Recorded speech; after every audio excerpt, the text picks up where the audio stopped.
Olá, boa noite. Boa noite, está começando mais uma edição do Rede TV News. Um bebê de 11 meses foi assassinado pelo próprio primo em Brumadinho, Minas Gerais. Eduardo Jorge Pinto, de 28 anos, é usuário de drogas e atirou na criança e em 4 jovens depois que a família tentou interná-lo. Na porta do hospital onde as vítimas estão internadas, parentes aguardam notícias com angústia e preocupação. Vai passar mal, calma. 2 adolescentes, uma de 14 e outra de 15 anos, estão internadas em estado grave. Um rapaz de 14 já recebeu alta. João Vitor, de 21 anos, não corre risco de morrer. Eles são primos de Eduardo Jorge Pinto. Na noite de ontem, ele invadiu a casa da família em Brumadinho e fez vários disparos. Um dos tiros matou o bebê Enzo Gabriel, que completaria 1 ano de vida no próximo mês. Ele fala assim, parece que ele tem alguma raiva do pai. Como o pai dele é parente da gente, então ele acha que a família está toda envolvida. Foi o último sorriso que ele me deu. Ele chamou de vô. Eu não sei nem explicar isso. Foi uma grande covardia. Na delegacia, o autor confessou o crime. Eduardo disse que é usuário de drogas e decidiu se vingar da família, que estava tentando a internação compulsória dele em uma clínica de reabilitação. O homem já tem uma longa ficha criminal, com 21 registros de ocorrências, a maioria por ameaça, furto e tráfico de drogas. Ele foi preso outras 3 vezes nos últimos dias, depois de agredir o pai, a ex-namorada e por ser flagrado dirigindo embriagado. E ele fazer uma justiça dessa, tirar a vida do meu neto de 11 meses, é muito difícil. Polícia Civil identificou o corpo de mais de um jovem sequestrado em Nova Iguaçu, na Baixada Fluminense. 2 rapazes ainda estão desaparecidos. A mãe de Adriel se emocionou ao falar do filho logo após o reconhecimento do corpo no IML. Muito carinhoso comigo, me chamava de minha rainha. A última mensagem, inclusive aqui, que ele me mandou, eu falei com ele na quinta-feira, antes do ocorrido, né, dele desaparecer. Ele falou: mãe, final de agosto eu vou ficar aí com a senhora. Eu falei: filho, eu não vou aguentar de esperar você até agosto, porque eu sempre quis ele pertinho de mim. O corpo de Adriel Andrade Bastos, de 24 anos, foi achado na tarde de ontem, na mesma região onde Matheus Costa da Silva, de 21 anos, havia sido encontrado na segunda-feira. Foram as tatuagens que os jovens tinham que possibilitaram o reconhecimento. Adriel, Matheus e outros 2 amigos, Jonathan Aleph Gomes e Douglas de Paula Pamplona, foram sequestrados por criminosos no dia 12 de agosto. Eles foram levados de dentro de um carro de transporte por aplicativo. Ele ia para o centro ali de Nova Iguaçu, onde tem umas casas que vendem bicicleta, para comprar a bicicletinha da minha neta.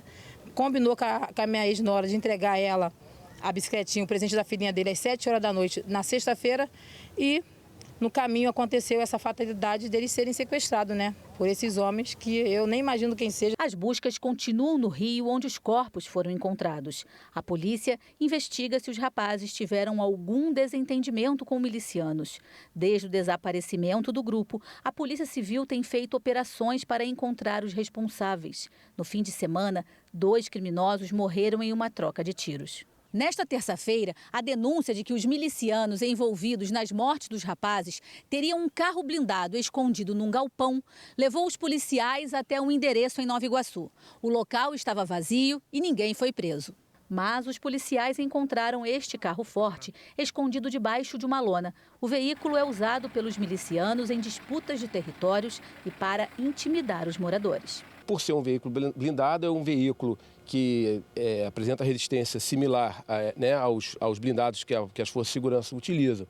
E a apreensão desse veículo significa um golpe bastante forte na capacidade de ataque e resistência deles. A Justiça Militar absolveu por 3-2 o policial militar João Paulo Servato, que pisou no pescoço de uma mulher na zona sul de São Paulo. Foi durante uma abordagem em maio de 2020. O cabo Ricardo de Moraes Lopes também foi absolvido.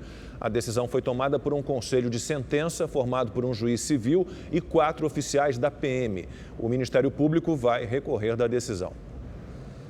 O policial militar que matou um adolescente a pauladas em São Paulo em 2017 foi condenado. Jefferson Alves de Souza recebeu pena de 18 anos e 8 meses de prisão. Gabriel Alberto Tadeu de Paiva, que na época tinha 16 anos, ouvia música e usava um narguilé com outros jovens quando foi abordado por 2 militares. Ele foi agredido com pauladas, murros e chutes. Jefferson já tinha sido condenado a 24 anos de prisão em 2019, mas o julgamento foi anulado. O outro policial foi absolvido, mas será julgado de novo no ano que vem. Bom, em Brasília, a embaixada da Ucrânia voltou a criticar as ofensivas russas e afirmou que o Kremlin tem bombardeado áreas residenciais e matado civis. O repórter Igor Damasceno tem as informações para a gente ao vivo. Boa noite, Igor. Olá, Érica, boa noite a você, ao Lacombe e também a todos que nos acompanham. É isso mesmo, o encarregado de negócios da Ucrânia no Brasil, Anatoly Tikash, afirmou que o governo russo utiliza grandes comemorações e datas importantes da Ucrânia para fazer novos ataques em grandes proporções. Como hoje os ucranianos estão comemorando 31 anos de independência, Anatoly espera um novo bombardeio nas áreas que são tomadas pela Rússia. Ainda de acordo com a embaixada, os ucranianos estão pagando um alto preço por serem independentes e fez uma estimativa. De cada 20 mísseis que são lançados pela Rússia, 19 são direcionados às áreas residenciais e não aos militares que estão em combate. Por conta dessas ofensivas, o encarregado de negócios disse que um acordo de paz só será proposto se as necessidades da Ucrânia forem atendidas pela Rússia. Vamos acompanhar. Não confiamos na Rússia. Qualquer negociação da paz será possível somente após a retirada das tropas russas da Ucrânia. Queremos libertar todos os nossos territórios. Nenhum cessar-fogo não é apropriado. Não queremos outro conflito congelado. Nem queremos dar uma trégua à Rússia para preparar para uma próxima invasão. A Receita Federal liberou a consulta ao 4º lote de restituições do imposto de renda. Mais de 4 milhões de pessoas vão receber o pagamento.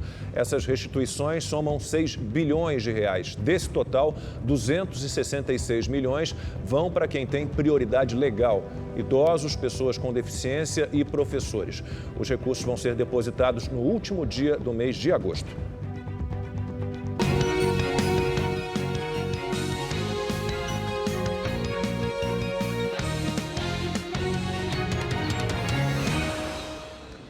O número de eleitores no Brasil cresceu na comparação com a votação de 2018. Você vai ver agora qual é o perfil dos brasileiros que vão às urnas em outubro.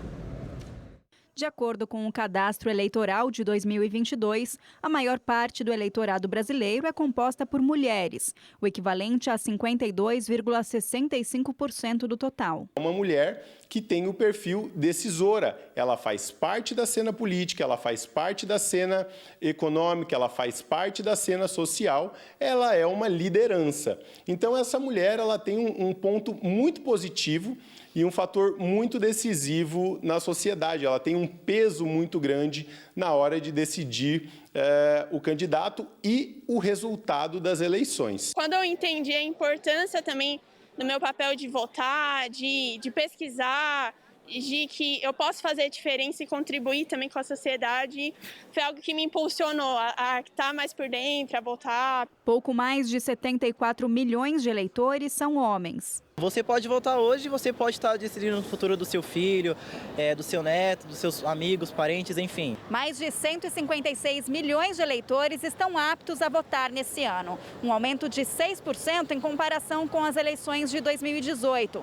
O impulso veio dos jovens de 16 e 17 anos que têm voto facultativo. Mais de 2 milhões tiraram o primeiro título entre janeiro e abril. Pedro é um deles. Tem 17 anos e se sente responsável pelo futuro do país. Por isso, faz questão de votar. Eu mesmo que decidi votar porque eu já vejo que eu tenho maturidade e eu acho que já tomei a decisão de quem votar, de como que vai ser. Separando por faixa etária, os jovens entre 16 e 17 anos que têm o voto facultativo representam 1,37%. Entre os que têm 18 a 24, o número passa dos 19 milhões.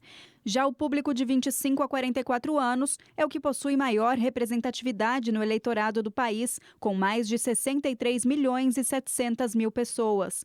De 45 a 69 são mais de 56 milhões. Acima de 60 e até 79, quase 28 milhões.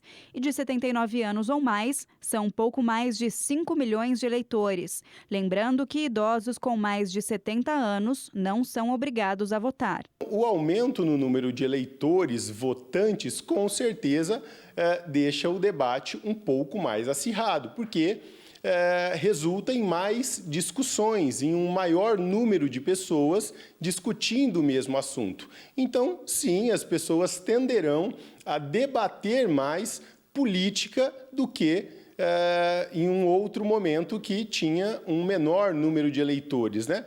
Mas é muito comum e também muito salutar que isso aconteça de maneira responsável. O campeonato de salto indoor, que vai até domingo na Sociedade Hípica Paulista, trouxe de volta ao Brasil um dos maiores especialistas em desenhar percursos para o hipismo. Pois é, ele nasceu em São Paulo, mas mora no exterior já há muitos anos. A gente vai ver na reportagem de Caroline Nequerito. O maior picadeiro da América Latina está cada vez mais bonito e com um percurso bem desenhado. Não à toa, os maiores nomes do hipismo brasileiro e mundial vão passar por aqui até o próximo domingo. Mas, para receber a nata do hipismo, a Sociedade Hípica Paulista pensou em todos os detalhes e trouxe pela primeira vez aqui para o campeonato de salto indoor um dos nomes internacionais mais importantes do desenho de percurso. E ele é um brasileiro. O Anderson Lima é paulista, mas está radicado no México há 20 anos. E atua nos principais eventos de hipismo do mundo. Já atuei como assistente em diversos concursos internacionais, finais de Copa do Mundo, Olimpíadas, campeonatos pan-americanos. Como desenhador, concurso mais importante da minha carreira, a Copa de Nações 5 Estrelas de Jalapa, no México. Mas você quer saber exatamente o que ele faz? Nós somos as pessoas que geralmente ditam as dificuldades do percurso através das distâncias entre os obstáculos e as alturas. É o que determina a dificuldade da prova. E o impacto direto do desenho de percurso para quem está competindo? Será que muda alguma coisa? Este ano eu estou trabalhando em conjunto com outros desenhadores brasileiros. Somos um grupo de pessoas que a gente está elaborando junto aí os percursos. A gente vem com a máxima disposição para a gente poder apresentar um máximo de esporte e tirar o melhor dos cavaleiros. O campeonato de salto indoor da Sociedade Hípica Paulista é a chance de ver bem de perto o trabalho do Anderson Lima e acompanhar o maior evento de hipismo da América Latina. A cobertura completa você acompanha aqui na Rede TV e também no portal da emissora.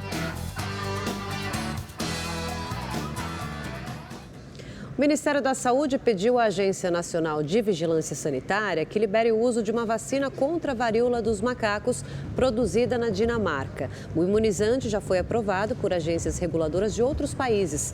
A agência brasileira informou que vai analisar se as características essenciais dessa vacina são as mesmas aprovadas por autoridades estrangeiras. A diretoria da Anvisa não tem data para anunciar a decisão. O Índice Nacional de Preços ao Consumidor Amplo 15, calculado pelo IBGE, considerado a prévia da inflação oficial do país, apresentou uma queda de 0,73% em agosto. O principal motivo para a deflação é a redução dos preços dos combustíveis e da energia elétrica. No acumulado do ano, o IPCA 15 acumula alta de 5,02%. Pesquisa feita pelo Instituto Brasmarket mostra o presidente e candidato à reeleição, Jair Bolsonaro, do PL, à frente do ex-presidente Lula, do PT. Na simulação do primeiro turno, na pesquisa estimulada, Jair Bolsonaro lidera com 41% das intenções de voto. O ex-presidente Lula vem em segundo, com 32,9%. No mesmo cenário, Ciro Gomes, do PDT, tem 4,3%. Simone Tebet, do MDB, aparece com 3,3%. Vera Lúcia, do PSTU, ficou com 0,4%. Felipe Dávila, do Novo, e Pablo Marçal, do PROS, tiveram 0,3% cada. Já Emael, do Democracia Cristã, e Leonardo Péricles, do Unidade Popular, ficaram com 0,2% das intenções de voto. E Soraya Tronic, do União Brasil, 0,1%. Os demais candidatos não pontuaram. 9,4% não responderam ou não sabiam em quem votar. Brancos e nulos somam 7,9%. A pesquisa ouviu 2.000 eleitores com 16 anos ou mais em 504 municípios de todo o país. Ela foi realizada entre os dias 20 e 22 de agosto. A margem de erro é de 2,2 pontos percentuais para mais ou para menos. O Instituto Paraná Pesquisas também liberou mais um levantamento com as intenções de voto para a presidência da República. Vamos ver os números. Na simulação do primeiro turno, na pesquisa estimulada, Lula, do PT, aparece com 41,7% das intenções de voto. Jair Bolsonaro, do PL, vem em seguida com 37%. Em relação à última pesquisa, os dois candidatos oscilaram dentro da margem de erro, que é de 2,2 pontos percentuais para mais ou menos. A diferença verificada no atual levantamento é a menor já registrada pelo Instituto. No mesmo cenário, Ciro Gomes, do PDT, tem 7,3%. Simone Tebet, do MDB, aparece com 2,7%. E os demais nomes citados não chegam a 1% cada. Pablo Marçal, do PROS, tem 0,4%. Vera Lúcia, do PSTU, 0,2%. Emael, do Democracia Cristã, Felipe Dávila, do Novo, Leonardo Péricles, do Unidade Popular, Roberto Jefferson, do PTB, Sofia Manzano, do PCB e Soraya Tronic, do União Brasil, ficaram com 0,1% das intenções de voto. 4,1% não responderam ou não sabiam ainda em quem votar. Brancos, nulos e eleitores que não votariam em nenhum dos candidatos somam 6%. A pesquisa ouviu 2.020 eleitores com 16 anos ou mais em 162 municípios de todo o país. Ela foi realizada entre os dias 19 e 23 de agosto. E a nova pesquisa divulgada pelo Instituto Paraná é o tema da rodada de opinião.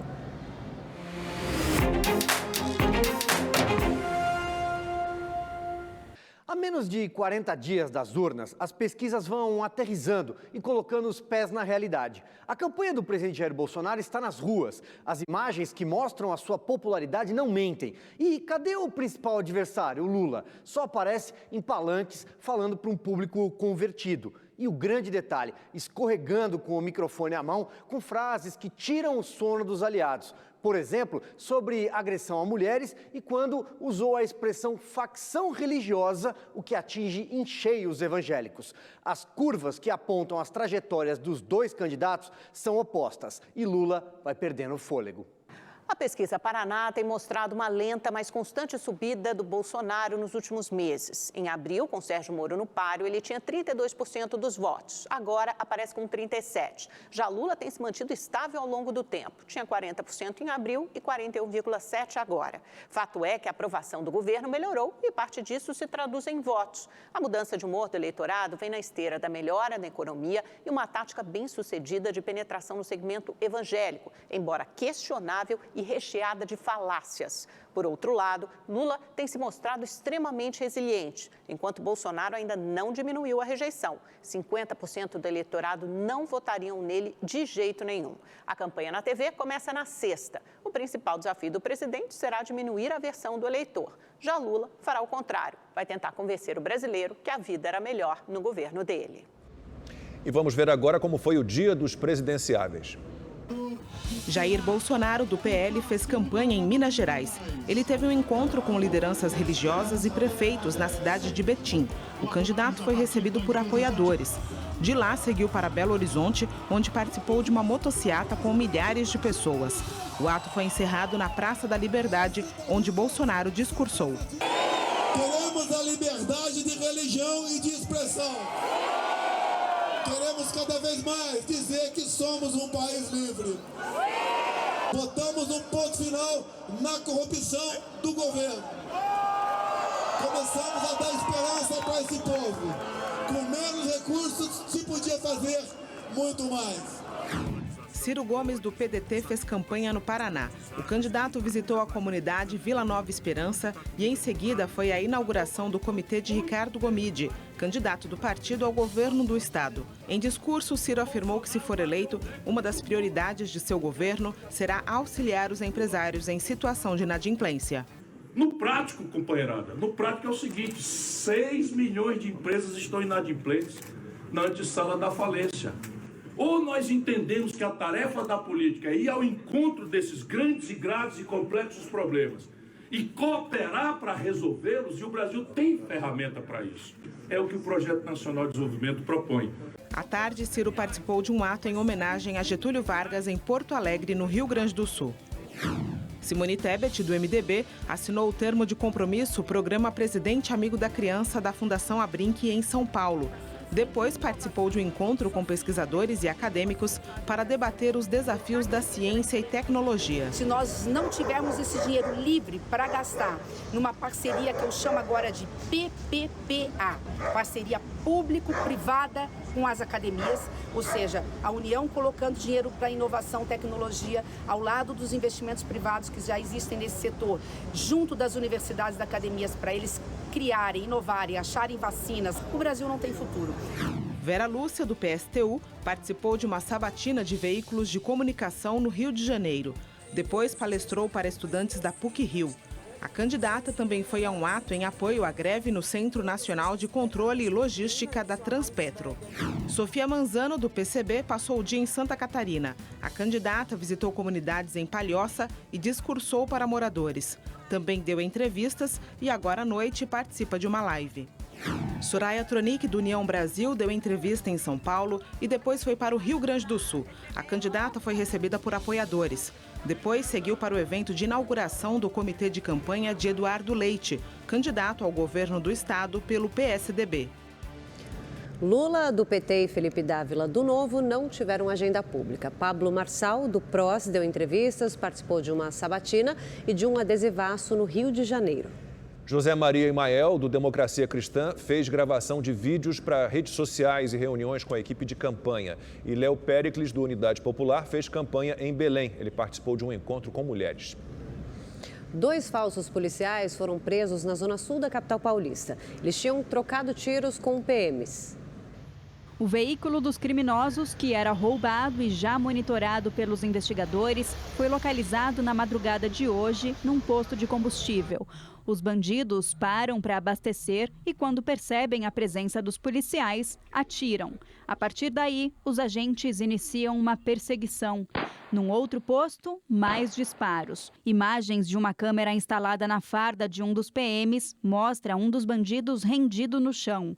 O comparsa dele foi detido num hospital, baleado. No carro usado pelos criminosos ficou a marca dos tiros. Dentro do veículo havia placas adulteradas, celulares, distintivos e roupas da polícia.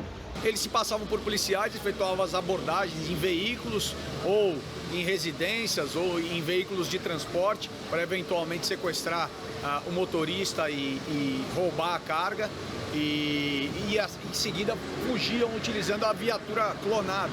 Nessa imagem divulgada pela polícia, os 2 criminosos aparecem cometendo um sequestro relâmpago. Eles estacionam o mesmo carro apreendido hoje e abordam um homem que está em outro veículo. Eles levam o carro e a vítima. A dupla era investigada por equipes de inteligência da Polícia Civil há cerca de 3 meses pela prática de roubos à mão armada e sequestros. A polícia ainda acredita que outros envolvidos façam parte do esquema. Os 2 homens já tinham passagem por crimes de roubo. É um retrabalho da polícia, porque eles já foram presos pela polícia, pelos investigadores, já foram presos. Eles estão aí na rua por alguma medida que eles conseguiram, né? É um retrabalho que é difícil. O governo publicou um novo decreto que garante a redução de 35% do IPI para produtos fabricados no Brasil. O texto preserva os itens que são produzidos na Zona Franca de Manaus. A redução de 35% do imposto sobre produtos industrializados foi anunciada pela equipe econômica como uma das medidas para aumentar a competitividade da indústria brasileira. O corte no imposto foi divulgado em abril, mas desde então a medida passou a ser contestada na Justiça por causa dos produtos da Zona Franca de Manaus. O decreto publicado hoje exclui da redução 170 itens que são produzidos na região, como carregador de bateria, relógio de pulso e lâmina de barbear. Segundo o governo, o novo texto garante a redução da carga tributária e, ao mesmo tempo, preserva a competitividade dos produtos da Zona Franca de Manaus. A estimativa é que, com a redução do imposto, o governo deixe de arrecadar cerca de 15 bilhões de reais neste ano e 27 bilhões no ano que vem.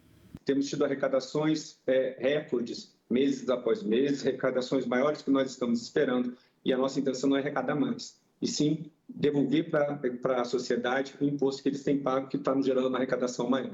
Essa redução, essa devolução é justamente através da redução de impostos que permitem mais competitividade, mais produtividade e fazem com que a nossa indústria tenha mais condições de crescer.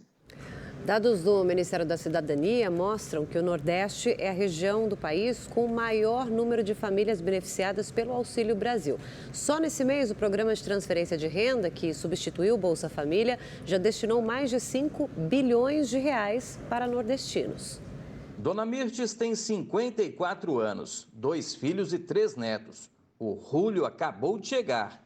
As contas aumentaram, mas com o valor de R$ 600 do Auxílio Brasil, ela consegue até ajudar a família. Pagando minhas dívidas e ajudando minha filha, né, com o netinho. E aí caiu na hora bem. O Nordeste concentra quase a metade de todos os beneficiados pelo programa de transferência de renda do governo federal. São mais de 9 milhões de famílias que recebem o benefício na região. Em seguida aparecem o Sudeste, o Norte, o Sul e o Centro-Oeste.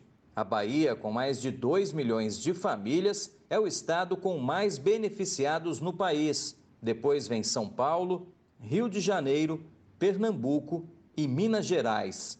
Os benefícios no Nordeste somam mais de 5 bilhões e meio de reais. No total, o governo destinou mais de 12 bilhões para famílias de todo o Brasil. Vivemos um país pobre, vivemos uma região, nossa região Nordeste, onde se concentra a maioria da população pobre dentro do nosso país. As pessoas sobrevivendo com um quarto salário mínimo, o que acaba tendo uma necessidade maior do Auxílio Brasil. O auxílio esse é repassado para poder atender a necessidade das pessoas, para poder fazer com que eles consigam comprar o básico, para poder manter um pouco da sua subsistência. Neste mês, o governo iniciou os pagamentos com valor mínimo de R$ 600. Com isso, a média por família passou de R$ 408 para R$ 607. De julho para agosto, foram incluídas mais de 2 milhões de famílias no programa. Agosto registrou o maior patamar da história de transferência de renda dos programas sociais do país. No total, mais de 20 milhões de famílias de todo o Brasil foram contempladas pelo auxílio. Um recurso como esse movimenta a economia, movimenta os municípios, faz com que o comércio possa ter uma movimentação maior, porque quanto mais renda, a gente começa a ter uma circulação maior de mercadorias e isso acaba contribuindo para que a economia do país possa voltar a crescer. Na casa do Rutênio, o Auxílio Brasil tem garantido o alimento, as contas e outras necessidades. Com os 600, tem eu, ela, a outra menina, dá para ir tirando a comida, a água, a luz e roupa, né? Porque as coisas básicas do dia a dia. Mocinhas que a gente tem, precisam de seus higiene, as suas coisas. Nós também. A cantora Marilene, da dupla sertaneja As Galvão, morreu aos 80 anos em Paraguaçu Paulista, no interior de São Paulo. A causa da morte não foi informada. Marilene sofria de mal de Alzheimer e não cantava ao lado da irmã havia mais de 10 anos. As duas começaram a carreira ainda crianças e se consagraram como as primeiras mulheres no universo sertanejo. Entre os principais sucessos estão Beijinho Doce e Carinha de Anjo. Uma notícia divulgada há pouco. A Justiça decretou a prisão dos 4 jovens que estavam no barco com um ambientalista encontrado morto na represa Billings, na zona sul de São Paulo, no dia 1º desse mês. O laudo do Instituto Médico Legal diz que a causa da morte não foi afogamento. A repórter Estela Freitas tem mais informações ao vivo pra gente. Boa noite, Estela. O que diz esse laudo agora? Olá, Érica, uma boa noite a você, boa noite a todos. Segundo o documento, o Adolfo Souza Duarte, conhecido como Ferrugem, morreu por asfixia mecânica e não por afogamento. Os peritos encontraram uma marca no pescoço dele que teria sido causado por um aperto com as mãos ou por um golpe de mata-leão. Com o resultado do laudo, a delegada que investiga o caso pediu a prisão temporária desses 4 jovens que estavam com ele no barco e a justiça concedeu. Ferrugem foi encontrado morto depois de ter desaparecido na represa Billings no dia 1º desse mês, quando conduzia um passeio de barco com esses 4 jovens naquela noite. Os jovens disseram à polícia que foi um acidente, o barco teria dado um tranco. Neste momento, então, Ferrugem teria caído junto com uma das meninas que estavam no barco. A menina conseguiu ser salva, conseguiu ser socorrida e Ferrugem teria então desaparecido e se afogado. A defesa desses 4 jovens diz que a decisão foi injusta e que eles mantêm a versão de que foi um acidente. Estela Freitas, ao vivo de São Paulo, para o Rede TV News. Bom, gente, se você quiser aí rever essa edição do Rede TV News, é só se inscrever no canal da Rede TV no YouTube. Lá você pode assistir na íntegra todos os programas da casa. É só acessar youtube.com/notícias Rede TV. A gente fica por aqui. A gente volta amanhã. Boa noite, até lá. Boa noite.